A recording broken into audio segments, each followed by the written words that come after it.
మరి ప్రార్థన చేశారా? మా నాన్న వెళ్ళాడా పరలోకం అనేసరికి, వెళ్ళాడయ్యా వెళ్ళాడు, కానీ కొంచెం దగ్గరే ఉన్నాడు, ద్వారం దగ్గర ఉన్నాడు, ఇంకా లోపలికి వెళ్ళలేదు, ద్వారం దగ్గర ఉన్నాడు అన్నాడంట. సరే సరే అని చెప్పి మళ్ళీ కొంచెం ఏమిచ్చాడు, మళ్ళీ కానుకిచ్చాడంట.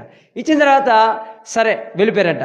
వెళ్ళిపోయిన తర్వాత ఎప్పుడో మళ్ళీ కనబడ్డాడంట. కనబడిన తర్వాత పరిగెత్తుకుంటూ వెళ్ళాడంట. అన్నా అని దగ్గరికి వెళ్ళి, మా నాన్న పరలోకం వెళ్ళాడా అన్నాడంట.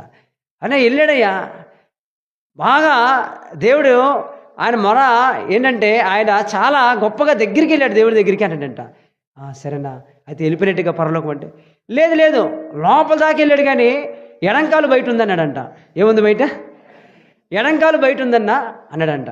అనేసరికి ఎడంకాలు బయట ఉందా, సరే సర్లే అన్న పర్లేదు వెళ్ళిపోతాడులే మా నాన్న అన్నాడంట. అదేంటయ్యా కాలు ఒకటి బయట ఉంది కదా లోపలికి ఎలా వెళ్ళిపోతాడు అంటే, ఎడంకాలు ప్లాస్టిక్దిలే అన్నా అన్నాడంట. ఏమన్నాడంట? ఎడంకాలు ఏ కాలు? ప్లాస్టిక్ కాలన్నా, అందుకే లోపలికి వెళ్తాడులే అన్నాడంట. నేను చూడండి, సత్యాన్ని బోధించాలి అంతే. సత్యము అసత్యం అవ్వకూడదు.